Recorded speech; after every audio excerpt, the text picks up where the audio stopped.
लग्न साधी करा, पोरं होतात. इंदुरीकर महाराजांचं हे कीर्तनातलं वक्तव्य आपल्याला आठवत असेल. सोशल मीडियावरती ते बरंच व्हायरल सुद्धा झालं होतं आणि त्याला कारण होतं इंदुरीकर महाराजांच्या मुलीचा साखरपुडा.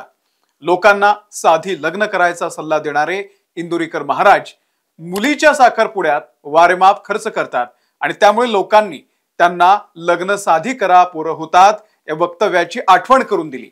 पण हे ट्रोलिंग इतक्यावरती थांबलं असतं तर ठीक, ते नंतर वैयक्तिक पातळीवरती घसरलं. मग मुलीच्या कपड्यांवरती, तिच्या दागिन्यांवरती आणि होणाऱ्या खर्चावरती व्हायला लागलं. आणि हे सातत्यानं होत असल्यानं आता इंदुरीकर महाराज हे वैतागलेले आहेत. त्यांनी नुकत्याच एका कीर्तनामध्ये एक असं वक्तव्य केलंय ज्यामुळे सगळेच आश्चर्यचकित झालेले आहेत. इंदुरीकर महाराज म्हणालेत की लोक माझ्या घरापर्यंत, माझ्या कुटुंबापर्यंत बोलायला लागलेले आहेत. मला अजून 2 वर्ष आयुष्य आहे, मी अजून आहे ना, पण कुटुंबापर्यंत गेल्यावर त्यात मजा नाही. आता ही अक्कल इंदुरीकरलाच आली पाहिजे. त्यानं कीर्तन थांबवलं पाहिजे. त्यामुळे 2-3 दिवसांमध्ये मी निर्णय घेणार आहे असं वक्तव्य निवृत्ती महाराज इंदुरीकर यांनी घेतलेलं आहे.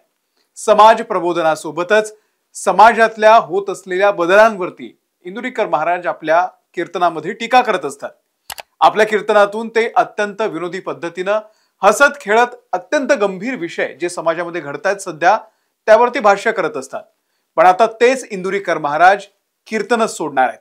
नेमका काय विषय झालाय आणि त्यांनी एवढा मोठा टोकाचा निर्णय घेताना नेमकं काय म्हटलंय, अगदी सविस्तर हा विषय समजावून सांगतो.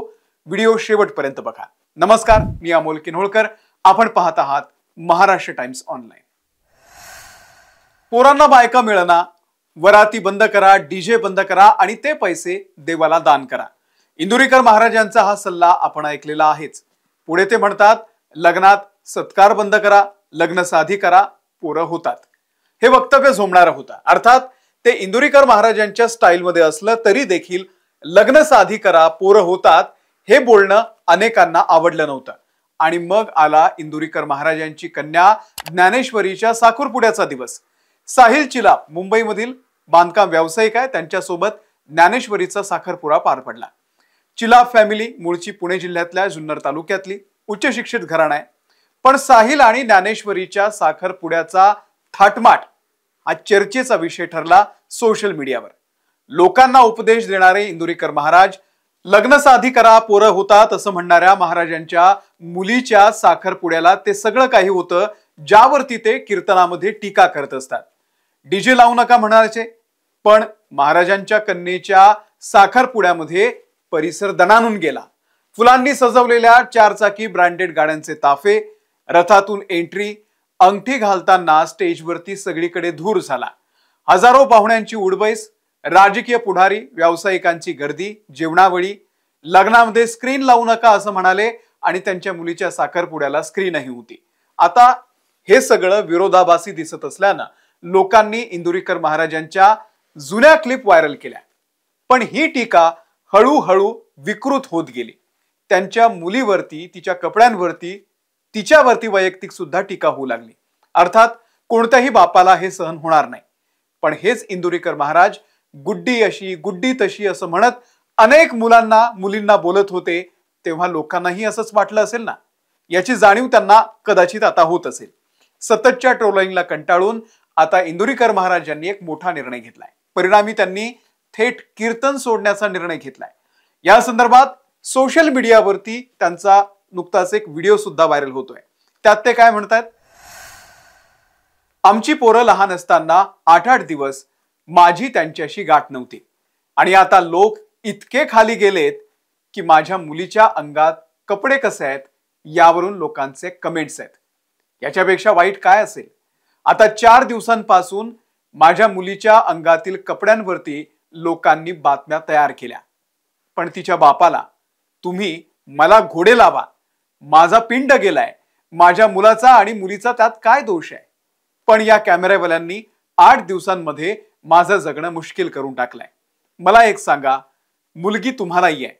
तुमच्या मुलीच्या कपड्यावरती एखाद्यानं कमेंट केली तर तुम्हाला काय वाटेल. आणि मुलीच्या साखरपुड्यात कपडे नवरदेवाकडचे घेतात की मुलीकडचे घेतात. मग कपडे त्यांनी घेतले असतील की मी घेतले असतील. एवढी तरी क्लिप टाकणाऱ्यांना लाज पाहिजे ना. माणूस नालायक असावा पण किती. त्याच्यामुळे आता मी कंटाळलो. मी 2-3 दिवसांमध्ये टाकणार आहे एक क्लिप. थांबून घेणार आहे आता. बास झालं. 31 वर्ष लोकांच्या शिव्या खाऊन आयुष्यामध्ये सगळं चांगलंच केलं. आयुष्यात चांगलं करून त्याचं फळ माझ्यापर्यंत ठीक होतं. माझ्या घरादारापर्यंत जायला नको होतं. मी आजही समर्थ आहे ना उत्तर द्यायला. मला अजून 2 वर्ष आयुष्य आहे. मी अजून आहे ना. पण कुटुंबापर्यंत गेल्यावर त्यात मजा नाही. आणि ही अक्कल इंदुरीकरलाच आली पाहिजे. त्यानं कीर्तन बंदच केलं पाहिजे. खरंय की खोटं आहे. आता कमेंट करणारे लोक बोलायला लागलेले आहेत. आता इंदुरीकरनं फेटा ठेवून द्यावा. त्याचं त्यानं चांगलं जगावं. आम्ही 2-3 दिवसांपासून विचार करतोय. 2-3 दिवसात मी निर्णय घेणार आहे. पण मजा नाही राहिली त्याच्यात आता. याचा अर्थ इंदुरीकर महाराज आपली कीर्तन सेवा थांबवण्याचा विचार करतायत आणि लवकरच म्हणजे पुढच्या 2-3 दिवसांमध्ये आपण निर्णय घेणार आहोत असं त्यांनी या कीर्तनामध्ये जाहीर करून टाकलंय. खरं तर या साखरपुड्या सोहळ्यानंतर फक्त सोशल मीडियातच नाही तर मुंबई डबेवाला संघटनेचे अध्यक्ष आहेत सुभाष तळेकर, त्यांनी सुद्धा इंदुरीकर महाराजांवरती टीका केली होती. दुसऱ्यांना अक्कल शिकवणारे इंदुरीकर महाराज आपल्या मुलीच्या साखरपुड्यासाठी लाखो रुपयांचा खर्च करतात अशा तिखट शब्दांमध्ये त्यांच्यावरती टीका झालेली होती. आणि त्यावर देखील इंदुरीकर महाराज यांनी स्पष्टीकरण दिलेलं होतं. तेव्हा ते म्हणाले होते की 20 वर्ष लोकांनी नावं ठेवली, तेच मी सहन करत आलो. पण आता इथून पुढे विशिष्ट व्यक्तींचा सत्कार करायचा नाही, असा बदल करायचा मी ठरवलाय. करायचा तर सगळ्यांचा, नाहीतर एकाचाही नाही. एवढ्या मोठ्या पद्धतीनं साखरपुडा हा तुम्हाला दाखवण्यासाठी केला की आपण बदल करू शकतो. जेवण महाराष्ट्रीयन पद्धतीनं ठेवलं. चायनीज वगैरे आपल्याकडे चालणार नाही. त्याच्यासाठी 8 दिवस वाद घातला, पण जेवण महाराष्ट्रीयनच ठेवलं. जेवण वाढणाऱ्यांचा ड्रेस हा वारकऱ्यासारखा ठेवला. सगळ्यांना समान वागणूक. सगळ्यात महत्वाचं म्हणजे कुणालाही खुर्ची नाही. फक्त ज्याला आजार आहे त्यानेच खुर्चीवर बसायचं. वारकरी संप्रदायानं जगाला एकात्मता आणि संघटन कौशल्य शिकवलं. कोणाला कमी पाहिलं नाही, कोणाची स्तुती केली नाही, कोणाची निंदा केली नाही. मी शेतकऱ्याचा मुलगा आहे आणि लोकांच्या आशीर्वादाने इथपर्यंत पोहोचलोय. व्याही भेट हा कार्यक्रम देखील बंद करून टाकलाय. तुम्हाला नाव ठेवायचंय तर ठेवा, पण आपल्या माणसांसाठी ही काळाची गरज आहे, असंही इंदुरीकर महाराज यांनी म्हटलेलं होतं. पण तरीही ट्रोलिंग थांबलं नाही आणि त्यामुळे आता या सगळ्याला वैतागून त्यांनी कीर्तन सेवा थांबवण्याचा निर्णय घेतलाय. 2-3 दिवसांमध्ये ते हा निर्णय घेतात का ते पाहावं लागेल. तुम्हाला या सगळ्या वादाबद्दल नेमकं काय वाटतंय? इंदुरीकर महाराजांच्या कुटुंबावरती वैयक्तिक ट्रोलिंग होत होतं ते चुकीचं होतं असं आपल्याला वाटतं का? आणि त्यांनी कीर्तन सेवा थांबवण्याचा जो निर्णय घेतलेला आहे त्याबद्दल आपल्याला काय वाटतंय? आम्हाला कमेंट करून नक्की सांगा. धन्यवाद.